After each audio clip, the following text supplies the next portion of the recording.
हे हरि हे हरि। ये कैसी मलिन बुद्धि हो गई।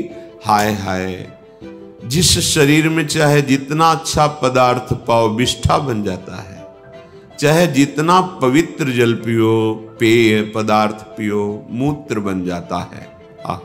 देखो ये देह कितना कुदेह है, कितने सुंदर भोग पदार्थ पाओ विष्ठा बन जाता है, कितना सुंदर पवित्र पेय स्वादिष्ट वो सब मूत्र बन जाता है। इस कुत्सित देह से तुमने जो मैंपन जोड़ रखा है, बहुत ध्यान देने का विषय है। शब्द है निकल गया तो फिर निकल गया, पकड़ में नहीं आएगा। इस कुत्सित देह से जो तुमने मैंपन जोड़ रखा है, यही तुम्हारा बंधन है। बहुत शांति से समझो। मैंपन जो इस शरीर से जोड़ रखा है, यही आपका बंधन, यही जड़ चेतन की ग्रंथि है। यद्यपि मृषा है, नहीं कभी नहीं ऐसा हो सकता, पर वो है क्योंकि आपने स्वीकार कर रखा है। अब आपको ही इस स्वीकृति को बदलना होगा। इस स्वीकृति को प्रिया प्रीतम के चरणों में अर्पित करना होगा कि मेरा तन नहीं छोड़ पा रहा हूं मेरापन, मेरा मन नहीं छोड़ पा रहा हूं इससे तदात्म भाव, मेरा स्वभाव नहीं छोड़ पा रहा हूं, तो मैं तन मन स्वभाव और स्वयं आपके चरणों में समर्पित हूं। बहुत सरल, बहुत सिद्ध और निश्चित भगवत प्राप्ति कराने वाला मार्ग है ये। चाहे जितनी ज्ञान की बातें करो, मन की दशा उन्हीं भोगों में रहती है। ये अपनी अपनी छाती की बात देख लो, तर्क वितर्क का विषय नहीं है। चाहे जितना ज्ञान वर्णन करो, पर अंदर देखो विश्राम मन कहाँ मानता है, भोगों में। बहुत दूर तक की यात्रा का अनुभव है। जब तक इसे भगवत साक्षात्कार नहीं होता, तब तक ये भटकता रहता है विषयों में ही। इस कुत्सित देह से पहले इसे जो बहुत प्यार दुलार, बड़ी महिमा, इसकी महिमा भगवत भजन को लेकर है। अगर निरंतर भगवत भजन नहीं होता, सो सब धर्म कर्म जर जाओ। किस काम का धर्म कर्म? ऊंचे लोकों में जाओगे फिर यहीं चले आओगे। 10 दिन के लिए कोई हमें बहुत अच्छे विश्राम स्थल में रखे, सब सुविधाएं दे और इसके बाद फिर फुटपाथ में निकाल दे, तो इससे अच्छा फुटपाथ में ही रहना। क्यों हम 10 दिन के लिए अपनी वृत्ति खराब करें? फिर हमको वो बातें याद आएंगी और फिर हम रह नहीं पाएंगे फुटपाथ में। समझो, अगर हम ये सोचते हैं कि हम अच्छे कर्म करके अच्छे अच्छे भोग भोगे लोगों को जाए, तो ये विनाशी जगत है, स्थायी नहीं है। कभी किसी के पास स्थायी न यश रही है, न संपत्ति रही है, न मान रहा है, न शरीर रहा है। ये सब 4 दिन की चांदनी है, फिर बदल जाता है। कभी रात, कभी दिन, कभी मान, कभी अपमान, कभी स्तुति, कभी निंदा। ये खेल चल रहा है। जो इस खेल को नहीं जानता है, सत्य मान लेता है, वही फिर परेशान हो जाता है। तुमने माना ही क्यों सत्य से? ये था ही नहीं सत्य, ये रहेगा ही नहीं, ये परिवर्तनशील है। ये सत्संग है अध्यात्म का, इसको बैठा लो तो इसी में रहते हुए परमानंद में मगन हो जाओगे। कह रहे हैं कि यदि आप देहार्थे केवल देह सुख में लगे रहोगे, तो आप नहीं जान पाओगे अध्यात्म सुख क्या है। सत्व रजस तमांशी प्रेरित होकर सतोगुण रजोगुण तमोगुण से आपकी वृत्तियां सदैव माया में ही जाती रहती हैं, जो त्रिगुणात्मिका माया में रची हुई है। इसलिए यदि आप अपना मंगल चाहते हो, तो सुनीचा चरण मतिरलम, अपने को सबसे नीच मानो। यहां से मुक्त होने का उपाय है, ध्यान रखना। बड़े बनोगे, परीक्षा शुरू हो जाएगी। बड़ी गाड़ी निकलती है, उसी को चेक किया जाता है, उसी की चुंगी लगती है। आप पैदल निकलो, साइकिल लेके निकलो। कोई इस जगत से यदि निकलना है, तो या तो इतने बड़े बन जाओ कि तुमसे बड़ा कोई बचे ही ना। वो है ज्ञान, अहम ब्रह्मास्मि, सीधे। और आप इसमें तन्मय हो जाओ और अनुभव करो, इसमें खत्म खेल, मोक्ष पद को प्राप्त हो गए। बड़ा कठिन है, मतलब अत्यंत कठिन बात है। कहना जरूर सरल है कि मैं ब्रह्म हूं, लेकिन स्थूल सूक्ष्म कारण तीनों को बाधित करके कर्मेंद्री ज्ञानेंद्री इन सबसे विलग शांत अपने स्वरूप में जो स्थित हो गया है, बहुत कठिन विषय है।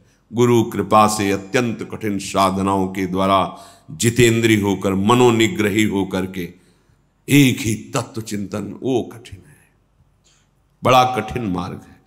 तो सबसे छोटे बन जाओ, बड़ा सरल मार्ग है, कोई प्रश्न नहीं आपके जीवन के लिए। सबसे छोटे बन जाओ। कितने छोटे?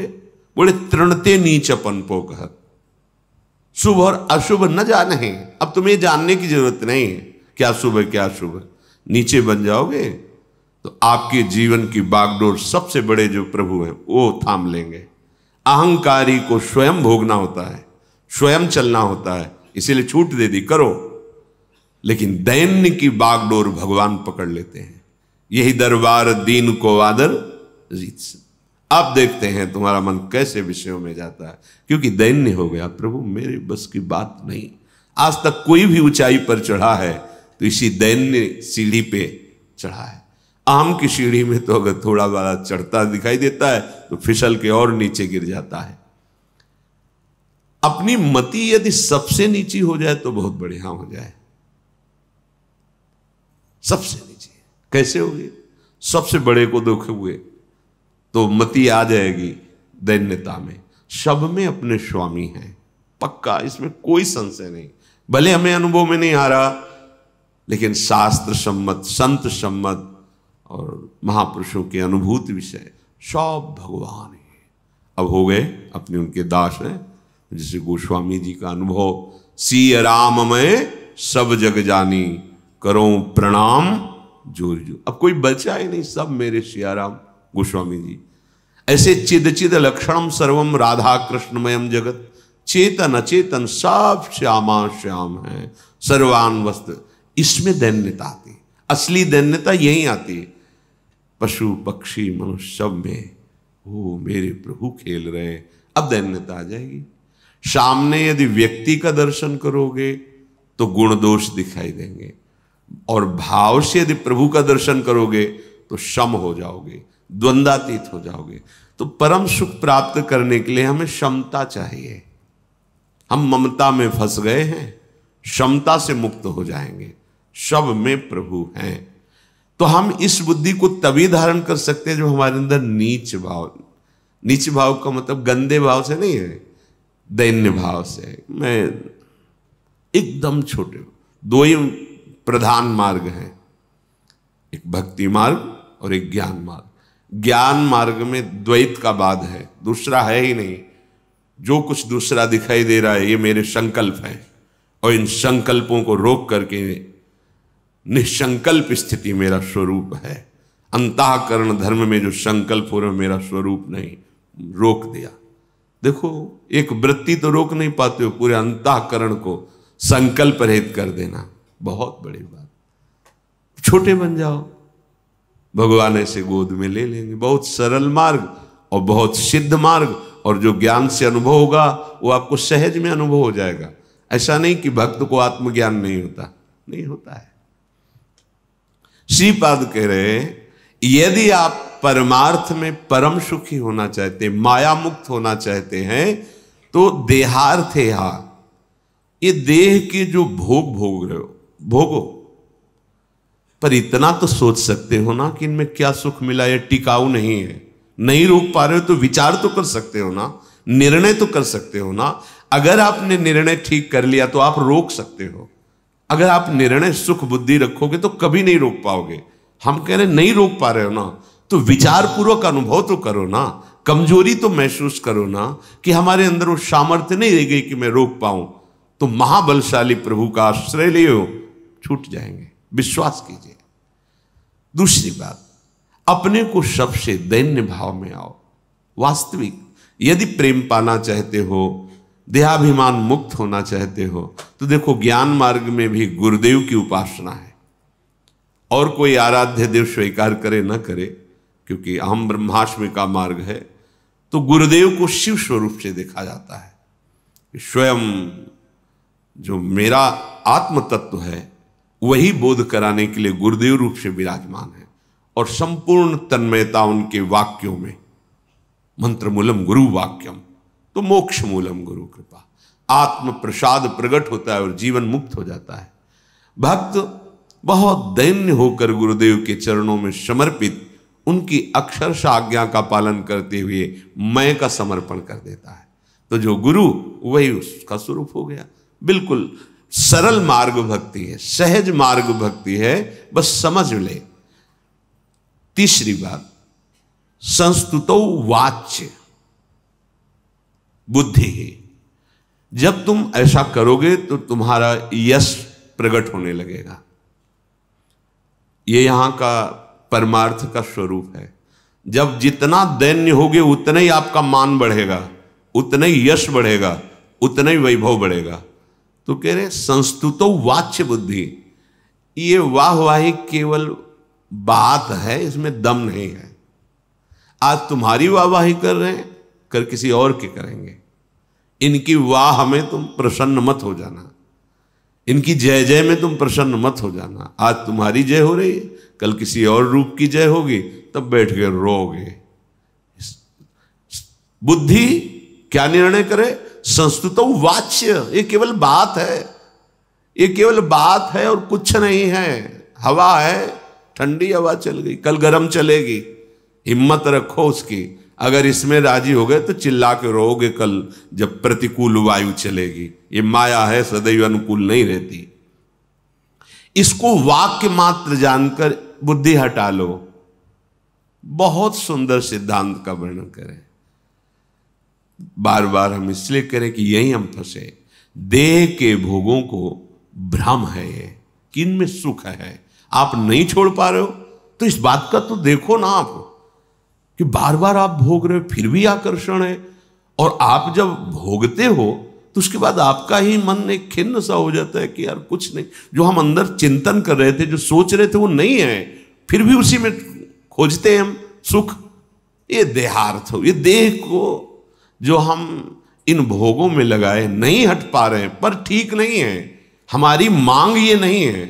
हमारी मांग जो सुख है वो नित्य सुख है, चैतन्य चिदानंद घन, जहां दुख की निशानी नहीं, वो यहां नहीं है। तो मैं सबसे नीच हूं।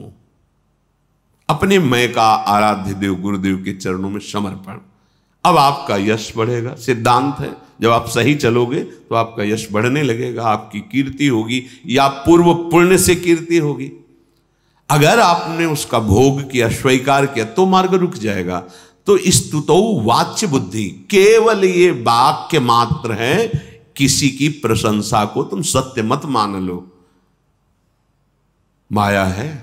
चले कहां थे सबसे नीच बन के, तो हो क्या रहा है? सबके बंधनी बनते जा रहे हो। और भाव अगर स्वीकार कर लिया कि मैं श्रेष्ठ हूं, तो वास्तविक जहां नीचे गिरना था वहीं गिर जाओगे। ऊंचे चढ़ना हुआ दैन्य बनकर, और अहम आ जाएगा स्तुतिमान स्वीकार कर, तब वो नीचे गिर जाओगे जहां से चढ़ना मुश्किल है। तो ये संस्तुतो वाच्य केवल ये वाक्य मात्र हैं।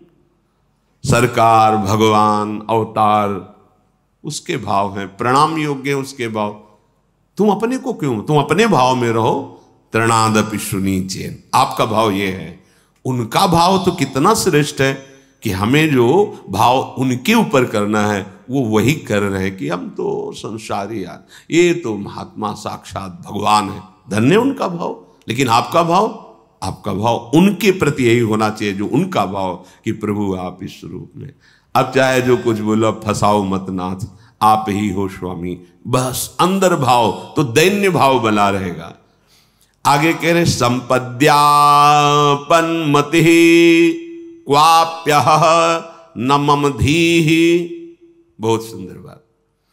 जब आप इस मार्ग में स्तुति को भी परास्त करके, अर्थात प्रशंसा मान में नहीं फंसेंगे, तो दिव्य सिद्धियां और संपत्तियां आपको घेर लेगी। एक क्रम है, जैसे आप इतना दौड़ेंगे तो इतना, फिर आप ऐसा, फिर आपको ऐसा, फिर आप, हर मार्ग का एक सिद्धांत है कि इसके बाद ये ऐसी स्थिति होगी, उस समय आपको कैसे चलना है, उस समय आपको कैसे निपटना है। जब आप मान सम्मान को भी पचा जाएंगे तो दिव्य वैभव प्रकट होगा। वो परमात्मा मार्ग में चलने वाले पथिकों के पास आता ही है। बड़ी से बड़ी संपत्ति उसके चरणों में आने लगती है। जो सोचा तत्काल हो गया, वो सिद्धियां प्रकट होने लगती है। श्रीपाद कह रहे संपद्यापन मति, ये तुम्हारी जो संपत्ति मिलने वाली थी, दंपत्ति संपत्ति, उसमें ये विपत्ति बन के आई है, बाधा बन के आई है। संपद्यापन मति, ये संपत्ति ये आपत्ति पैदा करने के लिए आई। सदैव सावधान रहना। सावधानी क्या? उसका गुमान ना होना, अहंकार ना आ जाना। जहां से चले थे मार्ग में फिसल गए। बहुत ही अध्यात्म मार्ग, बहुत जैसे विविध प्रकार की नदियां क्षेत्रों से गुजरती हुई समुद्र में जाती है, पर वो अपनी गंभीरता नहीं छोड़ता। ऐसे ही जो भागवत धर्म के मार्ग में चलने वाले भगवत मार्ग के पथिक है, सब प्रकार की सिद्धियां संपत्तियां स्वयं आने लगती हैं, बिना बुलाए आने लगती है, सहज स्वभाव में आने लगती है। पर समुद्र जैसे गंगा यमुना विविध नदियों के समागम से भी वो उफान नहीं ले लेता, वो अपनी मर्यादा में रहता है। ऐसे आपकी मर्यादा, आपका हृदय गंभीर चिंतन में, प्रभु के ही चिंतन में, समाज सुख के चिंतन में रहे। गर्व करके कहीं आप स्वसुख भोक्ता ना बन जाएं, नहीं तो फिर मार्ग रुक जाएगा। फिर जो दंपति संपत्ति पाई है उससे वंचित रह जाएंगे। देखो, भगवान ही तो महापुरुषों की वाणी में बैठकर आगे का संबोधन करे। तो संपद्यापन मति, ये संपत्ति, ये नाना प्रकार की सिद्धियां आपत्ति पैदा करने आई भगवत मार्ग में। तो आपको क्या करना है? न द्वेष करना, न राग करना है, न द्वेष। महलों में रखो चाहे झोपड़ी में बांध दो, आपका चिंतन बस कहीं ये अहम न हो जाए, मेरी संपत्ति, मेरा वैभव, मैं तो बस, फिर मार्ग रुक गया। आगे वर्णन करते हैं, स्त्रियाकृतो राक्षसी धी। जब तक भगवत साक्षात्कार नहीं हो जाता तब तक बुद्धि पर विश्वास नहीं किया जाता, क्योंकि यह बुद्धि राक्षसी हो सकती है, किसी की भी हो सकती है। बुद्धि विश्वसनीय तब होती है जब वो लक्ष्य को प्राप्त कर लेती है। जब तक लक्ष्य नहीं तब तक इस पर पूर्ण विश्वास, इसके निश्चय को देखते रहना चाहिए, कहीं इसका निश्चय गलत तो नहीं हो रहा है। महाप्रभु हरिवंश, ना जानो छिन अंत कवन बुद्धि घटे प्रकाश। किस क्षण के अंत में कैसी बुद्धि निर्णय कर दे, इसका कोई भरोसा नहीं। जब तक ये प्रभु में प्रतिष्ठित नहीं हो जाती तब तक साधक कभी भी किसी भी स्त्री को भोग बुद्धि से न देख ले। भोग बुद्धि को कहते हैं राक्षसी धी। धी माने बुद्धि, और राक्षस, वो राक्षसी बुद्धि है। सुख वासना भरी जो भोग बुद्धि है, राक्षसी बुद्धि है। अगर किसी माता बहन की तरफ तुम्हारी राक्षसी बुद्धि हो गई, हो जाती, बहुत सावधानी की जरूरत है। ये छोटी मोटी माया भगवान की नहीं है, बस उनके नजदीक तक है, आप समझ लो, उनके नजदीक है, क्योंकि उन्हीं की है मायापति उनको का। जब उनके चरणों को पकड़ लिया अब मुक्त हो गए। अगर पकड़ के भी कहीं फिर लौट के देख लिया तो फिर भूल जाओगे। बड़ी विचित्र है। आप कहोगे ऐसा कैसे हो रहा? नारद जी को भगवत साक्षात्कार लगे क्या? देखो कितने महर्षियों की चरित्र ऐसे। इसीलिए जब तक श्वास है तब तक शास्त्र प्रमाणित आचरण और निरंतर भगवदाकार वृत्ति, ये बहुत बड़ा युद्ध है। ऐसा नहीं कि वो कुछ समय के बाद फिर आप मनमानी, ऐसा नहीं। सावधानी, ये राक्षसी बुद्धि है पक्का। पहचान क्या है राक्षसी बुद्धि की? जो माता बहनों में भोग बुद्धि देखता है। ये कैसी शास्त्राज्ञा है, आगे भी विदुर जी के वचनों में आएगा। अकाल मृत्यु का अधिकारी हो जाता है। आगे वर्णन इसमें आएगा कि जो पराई स्त्रियों की तरफ, माता बहनों की तरफ काम भावना से देखता है तो उसकी आयु नष्ट होने लगती है। अगर कहीं उतर गया ऐसे कार्यों में तो अकाल मृत्यु को, निश्चित नाश को प्राप्त हो जाएगा। पूरे 100 के 100 मारे गए कौरव, पूरे कीचक 106 मारे गए। पूरा महाभारत इसी कुदृष्टि का फल है। इतना बलशाली सभा में एक से एक महावीर बैठे हुए मारा गया रावण, विनाश हो गया। नारांतक, देवांतक, मेघनाथ, कुंभकर्ण, बड़े बड़े वीर जो पृथ्वी को हिला दें। ये अपराध भयंकर, आयु नष्ट करने वाला। तुम जो इसको मनोरंजन समझ रहे हो, हाँ, एक पत्नी व्रत धर्म मर्यादा से, या जैसे बड़े बड़े चक्रवर्ती सम्राट थे गुरुजनों की आज्ञा से, फिर वो रानियों को व्यभिचार नहीं, धर्म मर्यादा से स्वीकार करते थे। वैभव है, अधिकार है। स्त्रियाकृतो, स्त्री की आकृति में आकर्षण है।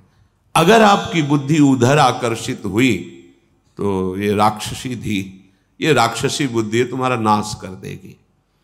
व्यर्थात्याभार बुद्धि, अगर आपका शरीर भगवत सेवा, गुरु सेवा, समाज सेवा, परिवार सेवा में समर्पित है तो देह धारण करना सार्थक है, नहीं तो बेकार है, भार ढो रहे हो शरीर का। मुर्दा हो जीते जी, जिन हरि भगत हृदय नहीं आनी, जीवित सौ समान ते प्राणी। मुर्दे के समान वो भार ढो रहा है शरीर का, उसको खुद अनुभव होने लगता है। जब तक तुम्हारे देह के द्वारा भगवत सेवा, समाज सेवा, साधु सेवा, गौ सेवा, ये सब सेवाएं नहीं होंगी तो इस शरीर से बहुत मलिन कार्य हुए हैं, बहुत पापाचरण हुए हैं। इसको पवित्र करना है।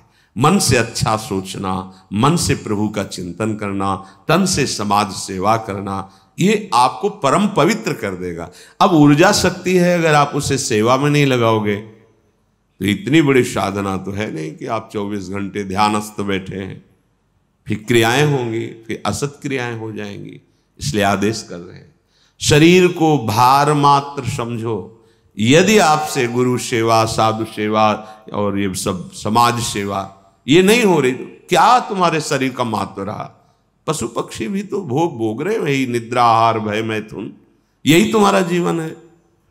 श्रीपाद कह रहे हैं, कुवपुषि जनता संगतौ सर्वबुद्धि। ये जो आपके मित्रजन हैं, आपसे मिलने वाले लोग हैं, जो आपको गंदे आचरण की प्रेरणा देते हैं, बहुत सूक्ष्म विषय है। जो शास्त्र स्वाध्याय करते हैं उन्होंने पढ़ा होगा, सुना होगा। जब बाणासुर भगवान श्री कृष्ण से युद्ध कर रहा था और भगवान द्वारिकाधीश अपने परम पावन सुदर्शन चक्र से उसकी भुजाओं को काट रहे थे, तो जब देखा कि अब तो उसी समय उनकी कुल देवी दिगंबर होकर सामने आ गई। भगवान तुरंत मुड़ गए, दृष्टि नहीं पड़ने दी। वहां वर्णन आया कि ऐसी अवस्था में दृष्टि पड़ने पर सारे पुण्य नष्ट हो जाते हैं। और आप मोबाइल में गंदे चित्र देख रहे हैं, आप गंदे वीडियो देख रहे हैं, आपकी आयु नष्ट हो रही, आपकी बुद्धि नष्ट हो रही, आपकी पवित्रता नष्ट हो रही, आपके पुण्य नष्ट हो रहे। आपको पता है, आपको लगता क्या? देखो, जब बुद्धि नष्ट होती, पवित्रता नष्ट होती, तो गंदे आचरणों में उत्साह बढ़ने लगता है। आप देखो, उस दृश्य को देखने के बाद उत्साह बढ़ता है कि नहीं? वह आप रामायण, भागवत, ऐसे परम पावन ग्रंथों का श्रवण, रासलीला आदि भगवत चरित्रों का जो अनुकरण है, देखो आपको रोना आने लगेगा, भाव बनने लगेगा। क्या हुआ? उसके देखने से, सुनने से आपके पाप नष्ट हो रहे हैं, आपका हृदय पवित्र हो रहा है। देखो, प्रियता बढ़ रही भगवान के प्रति। ये जो आकृति, शरीर आदि देखने की तुम्हारी चाह है, ये तुम्हारी मलिन राक्षसी बुद्धि है। बहुत संभाल के। तस्मात् शास्त्रम प्रमाणम, भगवान ने तत्काल नेत्र से कर लिए और फिर भगवान शंकर आके उसे पीछे किया और विनय किया, प्रभु, बाणासुर को भी, प्रभु आप, ये हमारा दास है, 4 भुजा रहने दीजिए।